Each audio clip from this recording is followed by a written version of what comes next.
Nunca falta tema con Guillermo Holtzman. Jamás, siempre está agitada la agenda internacional, ¿no? Perú, ¿qué tal, Guillermo? con cambio de gabinete. Hola, buenos días. Buenos días. Bienvenidos. No sé en qué orden, porque lo de Siria me tiene muy preocupada.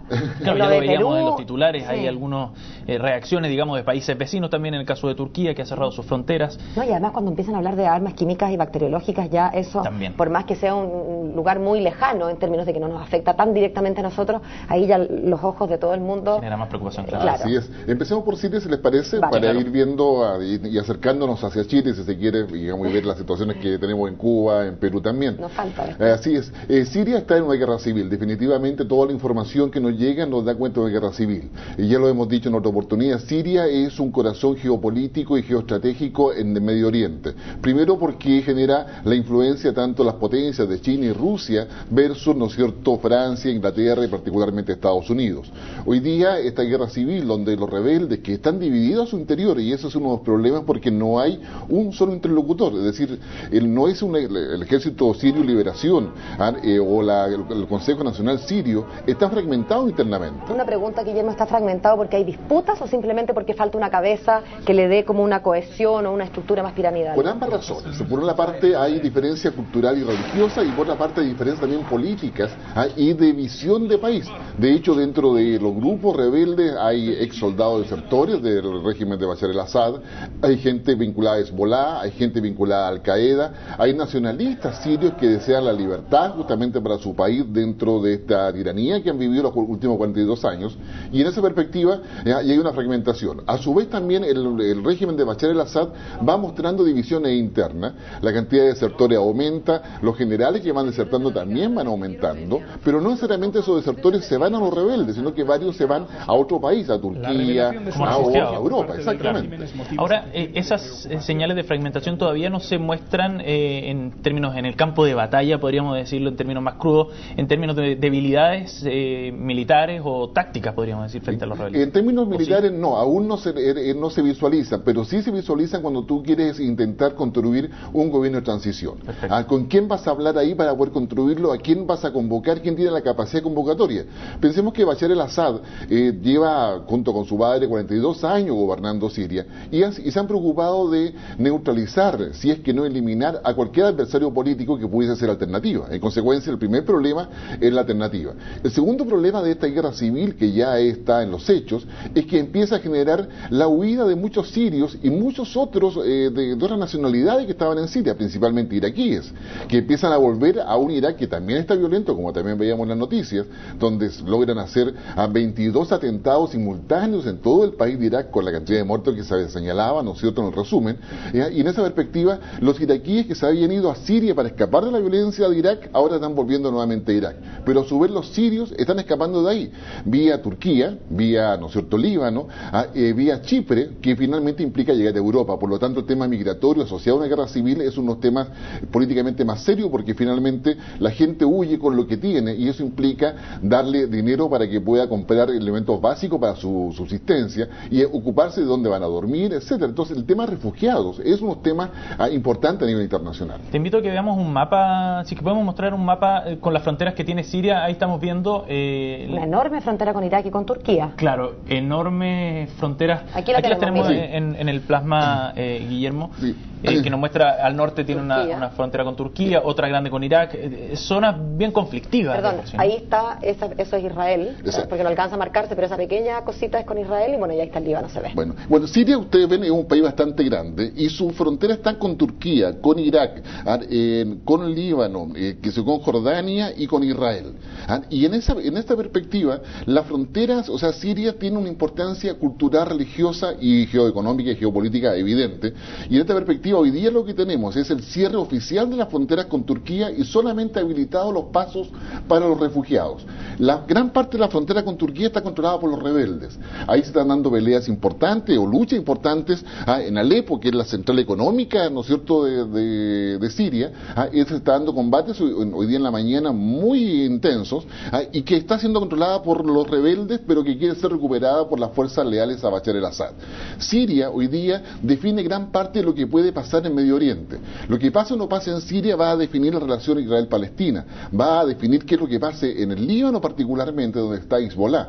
Si Siria no controla la situación interna de su guerra civil, lo más probable es que esta guerra civil termine contagiando en la práctica al Líbano, que también es un país fragmentado internamente, y que tiene por lo tanto unas condiciones de debilidad estructural desde el punto de vista institucional para poder hacerse cargo también de otra lucha intestina desde el punto de vista político-religioso al interior del Líbano.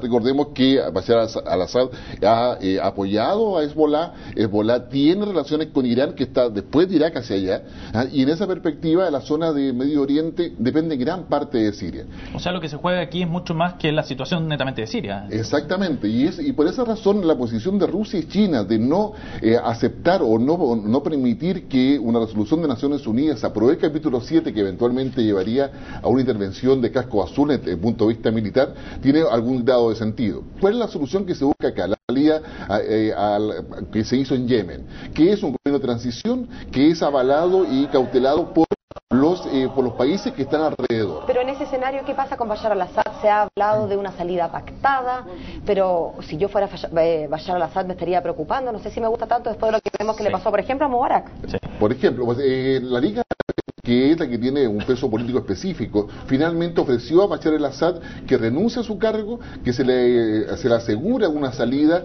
protegida en la práctica, con lo cual es bastante relativo, y Bashar al-Assad y su círculo probablemente así también lo estima, para poder dar paso a un gobierno de transición que debería estar en manos del vicepresidente. Y ahí buscar la interlocución con los rebeldes para intentar formar un gobierno, pero bajo la tutela siguiente de los países vecinos, que en este caso sería la Liga Árabe específicamente, de tal forma de impedir la intervención.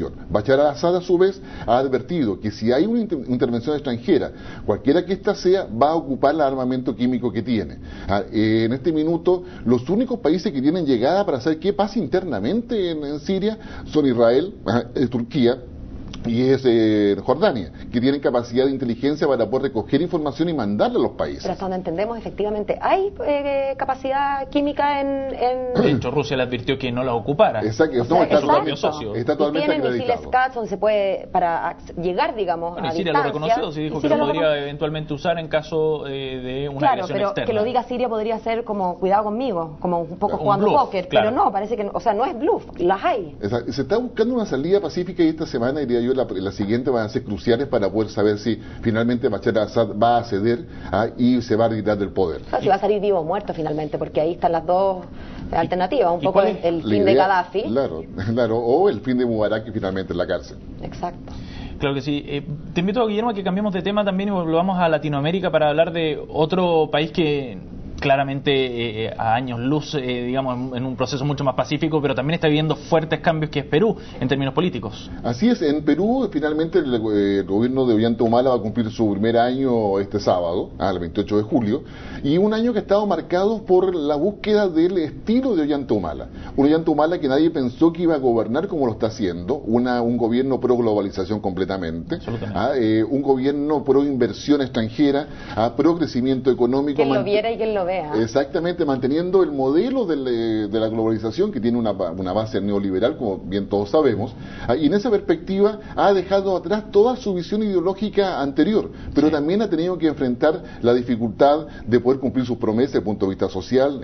Si bien es cierto, ha hecho mucho desde el punto de vista rural, desde el punto de vista de acceso a educación, de acceso a beneficios sociales, etcétera, todavía es insuficiente, particularmente en aquellas zonas más alejadas de la capital o de los centros urbanos. Y en esa perspectiva, lo segundo que tenemos que enfrentar ha sido la corrupción al interior del Estado, y ha sido además lo que es narcotráfico y la insurgencia expresada en Sendero Luminoso, que está al menos con 3 facciones operando en la parte centro de Perú, y eso constituye, yo diría, sus mayores problemas. Pero perdona. Ya. Te iba a preguntar si es que este cambio de gabinete, que es el segundo, el tercero, ¿no es una nueva muestra de debilidad o de confusión de Ollanta Humala en términos de su guía política? ¿A dónde vamos? ¿Hacia dónde vamos exactamente? Bueno, yo creo que en Perú los analistas y la clase política en general también está preocupado de eso, porque finalmente los cambios de gabinete han sido en virtud del fracaso de las iniciativas para poder controlar aquellos problemas más importantes que percibe la población. Y en esa perspectiva, en primer lugar, aparecía siendo muy condescendiente condescendiente con las facciones políticas que lo habían apoyado, luego aparece demasiado cercano a su ex compañero de armas, que lo llevan a tildarlo de militarista, claro. Y hoy día, en un sentido totalmente pragmático, lo que hace Ollanta al mostrar su nuevo gabinete es mostrar un sentido pragmático para buscar diálogo político, que le dé sustento para el diálogo social que necesita, y por otra parte mostrar una línea tecnocrática, es decir, coloca personas que tienen un currículum espectacular, que poseen una asepsia política en la práctica, que le asegura de que va a tener una cierta capacidad de poder manejarse y poder darle credibilidad a su conducción y al estilo de conducción. Ese es el tercer intento que tiene Ollanta Humala. Él está apostando muy sinceramente a que eso va a resultar. Vamos a ver si la realidad política peruana acepta esta combinación de pragmatismo y tecnocracia como una solución política para los problemas que internamente tiene. Recordemos que Ollanta Humala no tiene mayoría en el Congreso, por lo tanto requiere alianzas. Ha sido descalificado de forma importante en los diálogos políticos que ha representado sus ministros en la zona del BRAE, por ejemplo, con lo que son las inversiones extranjeras, todas las protestas antimineras que se han producido de Cajamarca, en el norte, exactamente, claro. Donde han habido 17 muertos, llevan 40 en este primer año de gobierno de Ollanta Humala. Exactamente, y donde las encuestas tampoco no han sido favorables. No. Finalmente la encuesta está marcando entre 36 y 42% de aceptación luego de haber empezado su gobierno con un 67% de adhesión. A pesar de que el país crece, Además, ahí, claro, bueno, parecido a lo que pasa aquí. Con buenos indicadores económicos. Exacto. Exactamente, la macroeconomía peruana incluso es mejor comparativamente que la chilena, y está creciendo a un ritmo superior al de Chile, por razones propias de los ritmos de crecimiento y de inversión que tienen. Pero sin embargo eso es totalmente insuficiente para la expectativa de la población. Así sabemos aquí, ¿no? También. Guillermo, se nos acaba el tiempo, pero no queremos despedirnos sin que tocar el tema de Cuba, del fallecimiento de Osvaldo Payá este fin de semana, que ¿Accidente también... o no accidente? Exactamente, todas esas dudas que hay en torno a las circunstancias en las que fallece. Recién vamos a saber si fue accidente o no accidente cuando tengamos acceso a las declaraciones del dirigente de las generaciones nuevas español del Partido Popular, que finalmente sobrevive a dicho accidente y que ha prestado declaraciones ya por 48 horas ante la policía cubana. Sin embargo, yo creo que ese es un tema que no va a dar que hablar, pero también es importante considerar que la muerte de Osvaldo Payá, significa en la práctica la desaparición de un líder alternativo que era una figura para una transición política en Cuba. Sí. No hay duda que Raúl Castro ha hecho cambio, ha abierto una pequeña rendija hacia el mercado, hacia la globalización, por necesidades estructurales, por absorber el cambio mundial a su vez, mirando los ejemplos tanto de China como de Rusia, que también se han abierto finalmente al mercado mundial. Y en esa perspectiva Cuba va. Pero ¿cuál era el interlocutor válido que había en Cuba? Sin lugar a duda el líder era Osvaldo Payá, que había juntado firmas, había generado una disidencia pacífica, había logrado generar alternativas, incluso propuestas de transición. Y en esa perspectiva su muerte deja un vacío político, porque no es lo mismo hablar con un gobierno en el exilio, como lo plantean algunos cubanos en Miami, que hablar con alguien que está dentro de Cuba, que efectivamente tenía la capacidad de poder conversar con el gobierno, con los liberales y con otros sectores. Guillermo, me voy a poner en un caso súper extremo, pero si se confirma efectivamente que esto no fue un accidente y que esto fue un intento o derechamente un asesinato, como se han planteado en algunos círculos allá dentro de las islas, ¿por qué tratarían de matar a quien precisamente puede gatillar una transición pacífica para un régimen que digamos ha manejado durante los últimos 60 años Cuba? En términos simples, porque el régimen de Raúl Castro no está preparado por una transición impuesta. El Raúl Castro tiene que manejar dos ritmos distintos. Uno, la necesidad estructural del país de abrirse hacia el mundo, y por otra parte la necesidad ideológica de convencer internamente al Partido Comunista Cubano de que eso hay que hacerlo ahora ya. Y eso no puede ser en virtud de un líder externo que sea el que lo imponga. Recordemos que Payá inicialmente, ya hace el año 2000, 2003, presentó una propuesta de reforma constitucional que en su minuto estaba Fidel Castro presidente aún, finalmente se transformó en que quedó en la Constitución cubana de que la República de Cuba es socialista y que eso no va a cambiar en términos de modelo económico. En esa perspectiva, yo diría, tenemos en la práctica hoy día la muerte de una alternativa, de un disidente, y en ese sentido no hay una posibilidad concreta de saber con quién dialogar para poder buscar una salida política cuando eso sea necesario.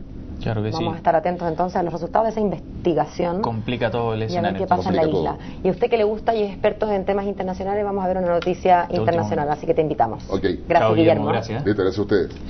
Claro, porque esto es lo último que sucedió durante esta madrugada de día miércoles acá en Chile, pero sucedió en Asia, un fuerte sismo. Se los contamos acá en Chile. Un fuerte sismo efectivamente de 6,6 grados de magnitud, esto en la escala abierta de Richter, sacudió a la isla de Salomón, situada al noroeste de la isla de Sumatra, que está al oeste de Indonesia.